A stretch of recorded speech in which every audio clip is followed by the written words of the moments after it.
Conservative media peeps and NBA fans all around the world, what is up? It's me, John D. Villarreal, the four-time national champion, joined by Paul at Villarreal, the NBA expert.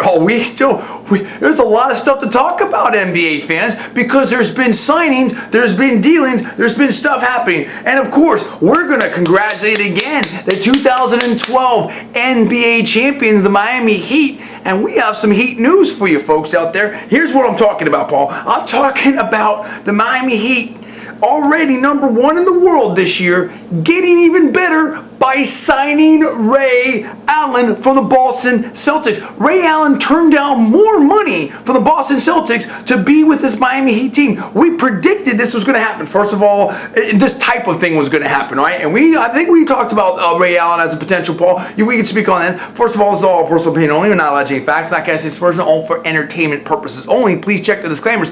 Now, I can't remember if we predicted Ray Allen exactly. I think we may have mentioned potentially that kind of name, possibly. But I know that we talked about the potential attraction of this team, the Miami Heat, having won a championship, getting that ring, and now also being in South Florida, and the kind of atmosphere and the kind of a place with the Three Kings where other NBA greats, free agents that is, might want to be. And now we have proof positive of that kind of theory, Paul, with Ray Allen signing with the Miami Heat. And let me just say this one thing before I throw it over to you. Now we have a situation. Remember those Eastern Conference Finals, dude? Okay, Miami versus Boston. Miami has just gotten better. Boston arguably has now gotten worse, losing Ray Allen.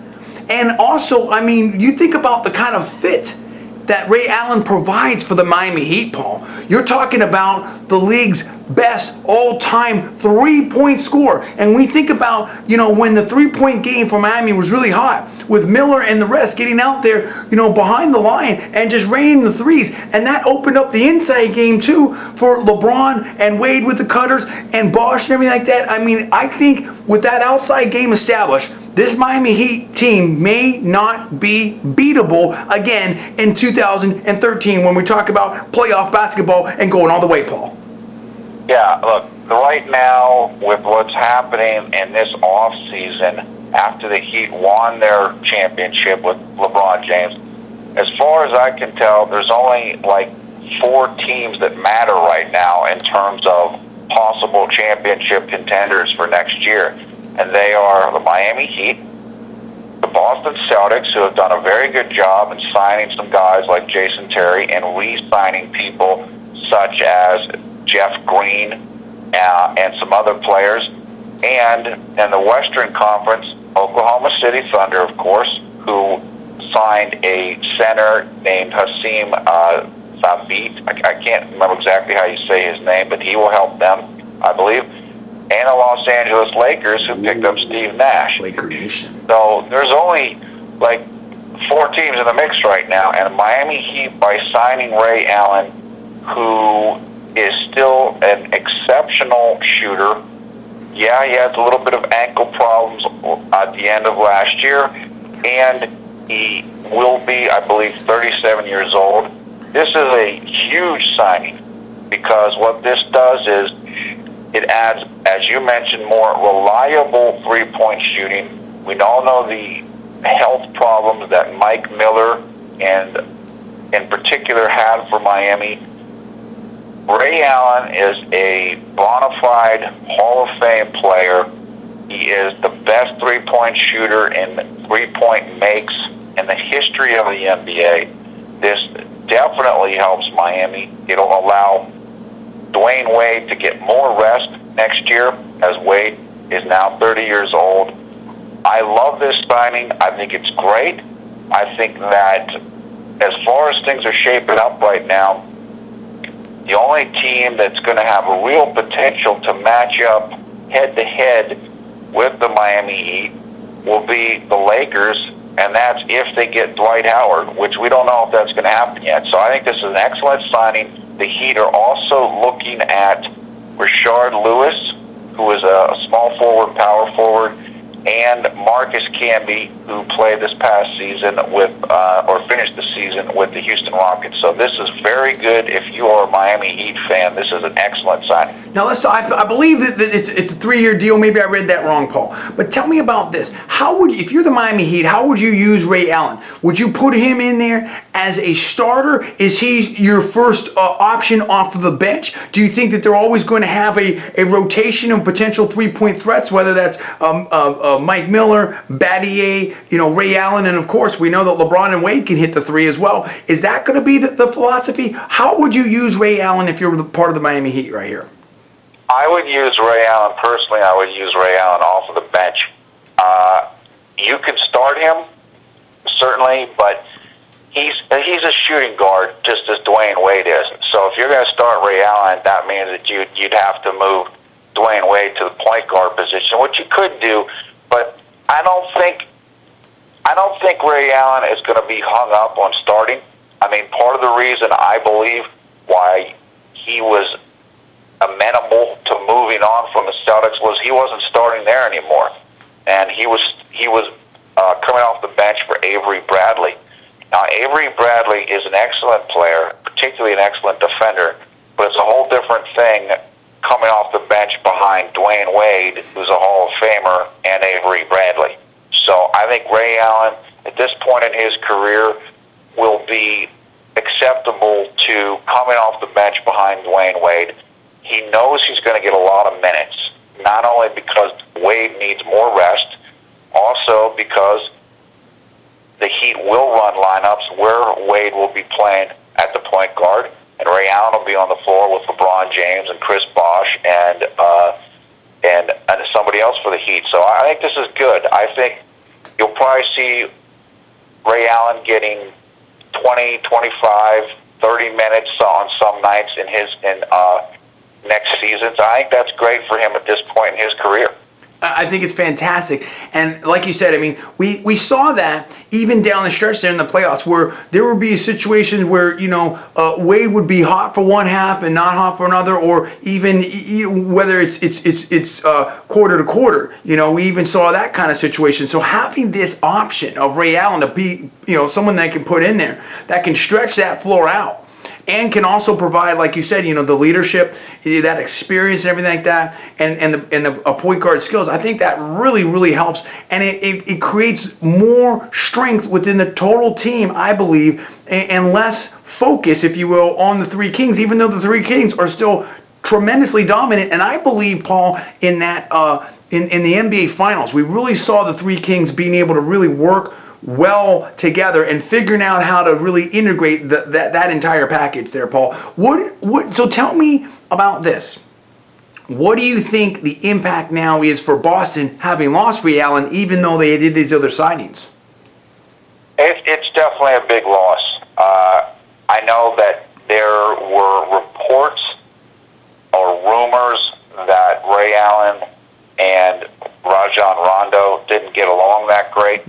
I have no idea if that's true or not, but there were those rumors out there. I think that Boston, in some ways, kind of prepared for Ray Allen to leave, though, when they signed Jason Terry from the Dallas Mavericks. Jason Terry is a lot like Ray Allen, kind of an instant offense guy off the bench, three-point shooter, but Ray Allen is a better three-point shooter, and he's bigger.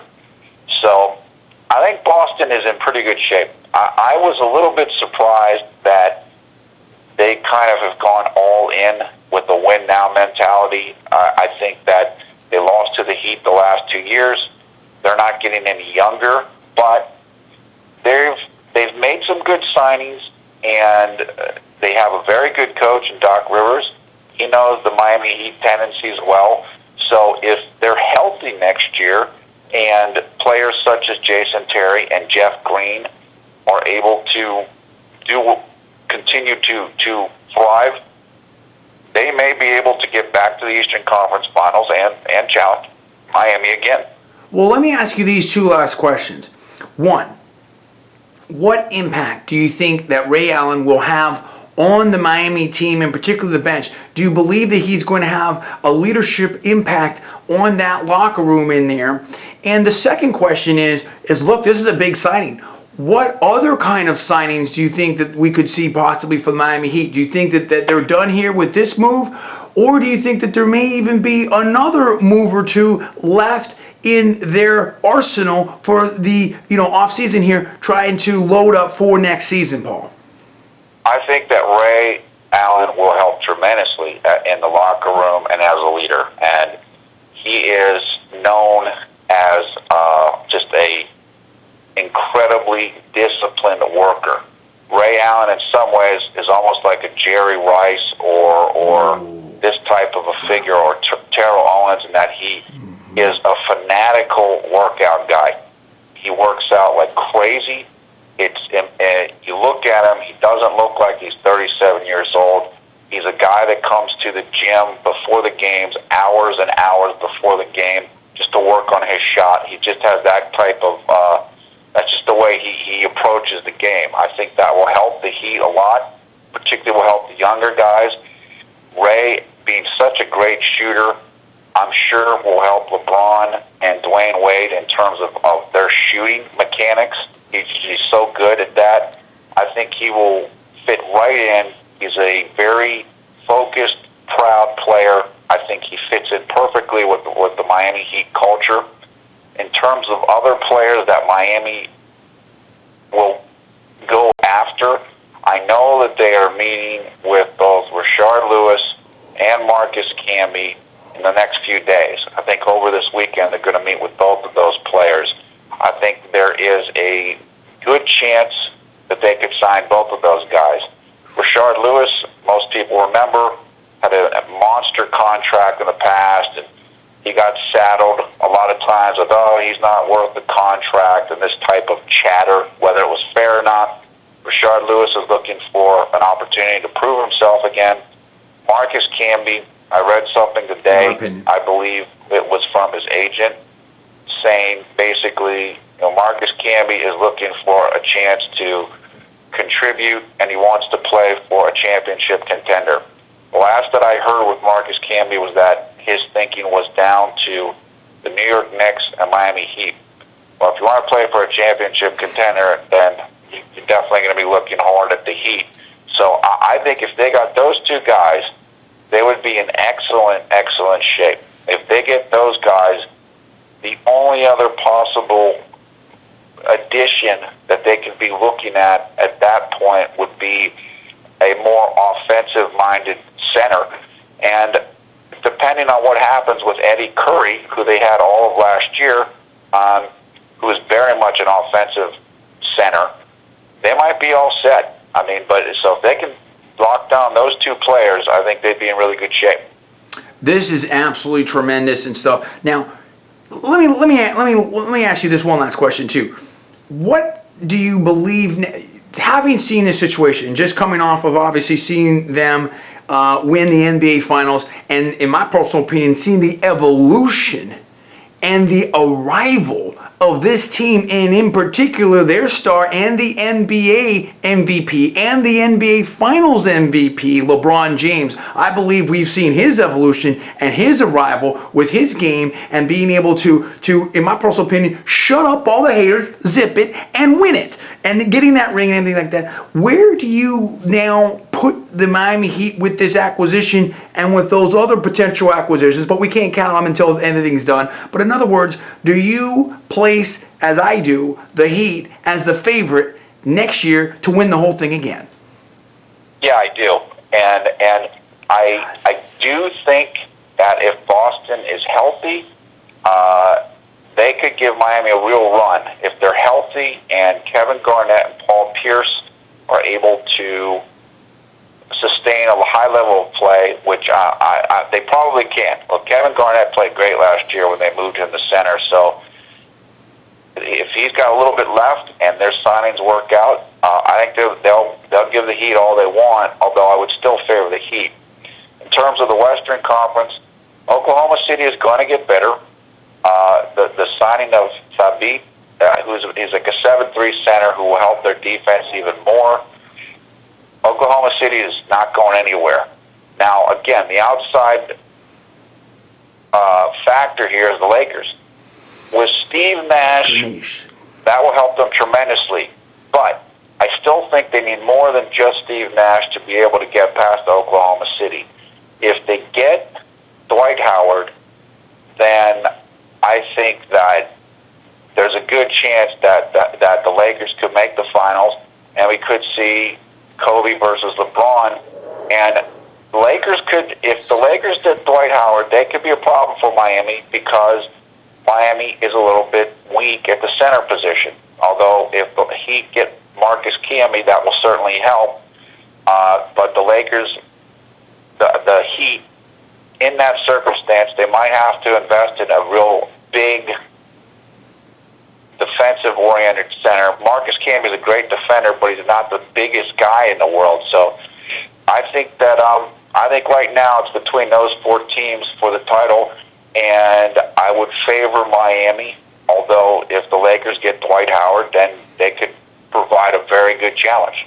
Well, there's so much to talk about. I need to hear from the NBA fans all around the world. I need to hear from the Miami Heat fans all around the world. How excited are you about this signing of Ray Allen? Do you agree with us that right now, as everything stands, although there's things that can happen, as we talked about, that the Miami Heat are the favorites in our personal opinion? What about your personal opinion for winning the whole NBA Finals again next year? Where do you stand on this? The news is that Ray Allen, superstar Boston Celtics, former Boston Celtics NBA player, is now signed with the Miami Heat and is coming down to South Florida. And in my personal opinion, the Miami Heat just got a lot better. Where are you at on this? You need to react to it. Give me the comments below.